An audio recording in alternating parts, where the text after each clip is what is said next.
Եվ անկեղծ չեք այս ամբիոնի նկատմամբ։ Տիկին Հովսեփյան, ձեր դաշտում էլ ուղղակի ժամանակին հետևելն է, ինչ նորից խնդրում եմ անել։ Արայիկ Հարությունյան։ Շնորհակալություն, հարգելի փոխխոսնակ։ Ճիշտն ասած, այս հարցը պատասխանի ժամանակ ամենաքիչն էի սպասում, որ էլի կոմբայն են հիշելու։ Բայց ձեզ մի հարց ունեմ, ձեզ Տիկին Հովսեփյան, ինչպես եք դուք վերաբերում 2022 թվականի հոկտեմբերի 6-ի Պրահայի հայտարարությանը, որպեսզի իմ ու ձեր միջև կոմունիկացիոն խնդիրներ չառաջանան։ Հիմա շատ հստակ ասեմ դա ինչ է, որ հետո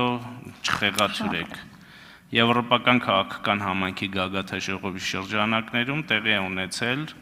վարչապետ Փաշինյանի, Ադրբեջանի նախագահ Իլհամ Ալիևի, Ֆրանսիայի նախագահ Էմանուել Մակրոնի եւ Եվրոպական խորհրդի նախագահ Շարլ Միշելի քառակողմ հանդիպումը, որտեղ ընդունվել է համատեղ հայտարարություն։ Եվ ըստ այդ հայտարարության Հայաստանը եւ Ադրբեջանը հաստատել են իրենց հանձնառությունը ՄԱԿ-ի կանոնադրությանը եւ 91 թվականի Ալմատիի հռչակագրին, որոնց միջոցով ճանաչում են միմյանց տարածքային ամբողջականությունը եւ ինքնիշխանությունը։ Հիմա վնիմանիե վոպրոս, ինչպես եք վերաբերում այս հայտարարությանը։ Ես կարող եմ ավելի, որպեսզի կոմունիկացիոն խնդիրը չլինի, դուք ճիշտ կարող եմ մեկնաբանել, արդյոք ես ճանաչում եմ Արցախը Ադրբեջանի կազմում, այդ է ձեր հարցադրումը։ Ես ճանաչում եմ իմ հայրենիքը, ես ճանաչում եմ այնտեղ, որտեղ ես ծնվել եմ, ես ճանաչում եմ այն ծննդավայրը, որտեղ որ ես մեծացել եմ,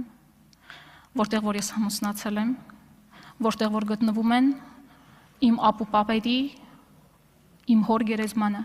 ես ճանաչում եմ դա, ճանաչում եմ ու երբեք չեմ մոռանալու,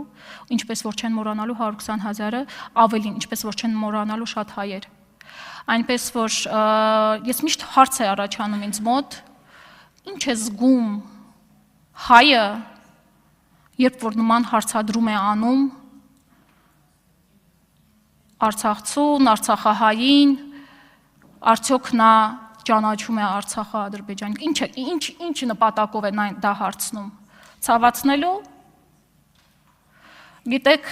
ձեր հարցերը վաղուց չեն կարող ինձ ցավացնել, ես տեսել եմ Արցախի անկումը, ավելին, դրանից ես ավելի եմ իմ դիմադրողականությունը բարձրացել, բայց ցավացնում է, գիտեք ինչը, այդ հիշողությունները, շնորհակալ եմ։ Արձագանք։ Տիկին Հովսեփյան, այս ձեր հայտարարությունը տեղի կլիներ, եթե դուք Պրահայի 2022 թվականի հոկտեմբերի 6-ի հայտարարությունից հետո մի հատ շռնդալից հայտարարություն անեիք եւ դուրս գայիք արտաքին գործերի նախարարությունից, որտեղ մնացել եք մինչեւ 23 թվականի օգոստոս։ Սա մեկ եւ երկրորդը, եթե նույնիսկ դա այդպես չի, չնայած դուք երեք ձեր գործընկերը ներկայացրել է ձեր կենսագրությունը, մեկ էլ այսենց շռնդալից հայտարարություններ ունենալ դեպքում ինչու էր Արեգա Հովսեփյանը Ղարաբաղի համար այդ ժամանակահատվածում ապրում Հայաստանի Հանրապետության մայրաքաղաք Երևանում։ Շատ շնորհակալ եմ հարցի համար, նախ ինձ չի թվում, թե մեր քաղաքացիներին շատ կհետաքրքրի, բայց հարցի ստիպված եմ պատասխանել։ Եթե արտաքին գործերի նախարարությունում այսօր դեռ կան ազնիվ մարդիկ, նրանք կարող են փաստել ու կարող եք հարցնել։ Աշխատանքից ազատման իմ դիմումը գրվել է 2020 թվականի նոյեմբերի 10-ին։ Այդ ժամանակ Հայաստանի արտաքին քաղաքական գերատեսչության կողմից նաև իմ համոզմունքներով որոշեցի սպասել ընտրություններին, որովհետև իմ սխալներ երևի, որտեղ մտածում եմ 21 թվականի ընտրություններից դուք հեռանալու եք։ 21 թվականի ընտրությունները եղան, դուք մնացիք։ Եվ 21 թվականից հետո ես գնացել եմ երեխայի խնամքի արձակուրդի։ 21 թվականից մինչև 23 թվականը ես չեմ աշխատել արտաքին գործերի նախարարությունում, ես մեծացնում էի իմ բալիկին, մեծացնում էի Արցախի մասին հիշողություններով, դիմումս գրել եմ 2023 թվականին լինելով դեռևս երեխայի խնամքի արձակուրդում, մեկ տառ անգամ, մեկ նախադասություն անգամ չեմ գրել, չեմ աշխատել 21 թվականից ձեզնից հետո։ Իսկ ինչու է Երևանում, ճիշտ եմ հասկանում ձեր հարցը այն էր, որ ես պիտի մնայի Արցախում եւ զոհվեի։ Շնորհակալ եմ։ Չէ, հարցը, եթե սխալ եք լսել, հարցը այն մասին էր, թե ինչու եք Երևանում ապրում եւ ոչ թե Ղարաբաղում, ինչեւ է։ Էդուարդ Աղաջանյան։ Շնորհակալ եմ։ Նախ Տիկին Հովսեփյան, ձեզ այստեղ հարցեր ուղղում եմ որպես հանձնաժողովի նախագահի թեկնածու, այլ ոչ որպես արցախցի։ Սա արձանագրենք եւ կարծում եմ, այդ ձեր դիտարկումները ամենևին տեղին չեն։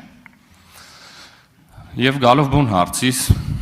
2025 թվականի մարտ ամսին մենք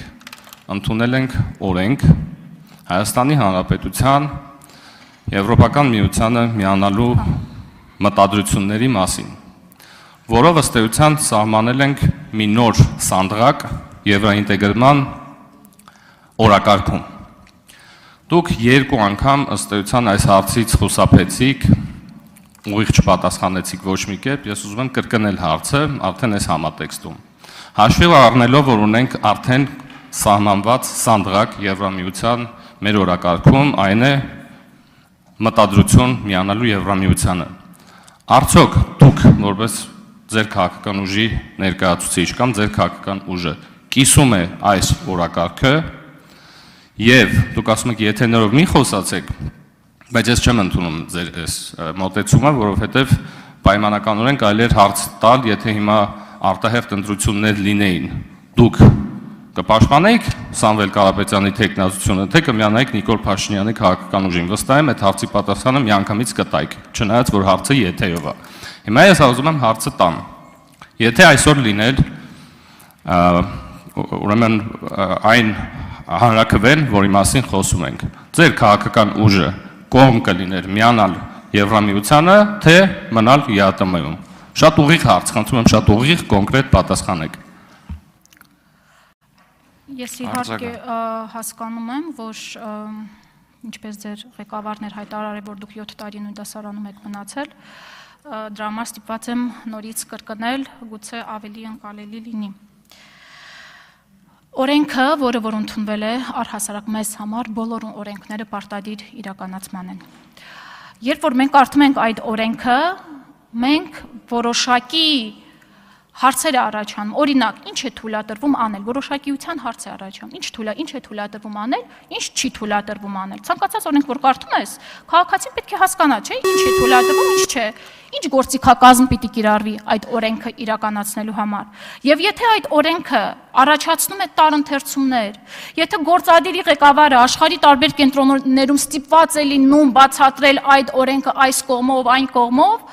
ապա այդ դեպքում հստակ մեզ մոտ հարցեր են առաջանում, ոչ միայն մեզ մոտ, քաղաքացիների մոտ, մենք եվրոինտեգրման քաղաքականությանը միանշանակ կողմ ենք։ Մենք կողմ ենք նրան, որ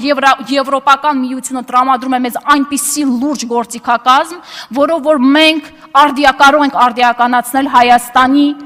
բազմաթիվ ոլորտներ, բայց նաև դեմ ենք կեղծ օրակարգերին, հատկապես որ ձեր գործադիրի ղեկավարն է հայտարարում, որ նման այլընտրանք չկա։ Հիմա դուք հարց եք տալիս ինձ, այնպիսի հարց, որը որ գոյություն չունի ուղղակի։ Շնորհակալ եմ։ Արձագանք։ Տիկին Հովսեփյան, ինձ թվաց ես շատ պարզ, շատ պրիմիտիվ հարց տվեցի, դուք 7-րդ դասարանից մնալու մասին խոսեցիք, ես կարծում եմ պետք է ինքնահայեցողաբար այս հարցին մոտենաք, ես կրկնում եմ հարցս եւս մեկ անգամ։ Եթե այսօր, հենց հիմա, լիներ հանրաքվե, հարց, Հայաստանը միանում է Եվրոմիությանը, Հայաստանը մնում է ԵԱՏՄ-ում, ինչպես դուք կդիրքավորվեիք որպես քաղաքական ուժ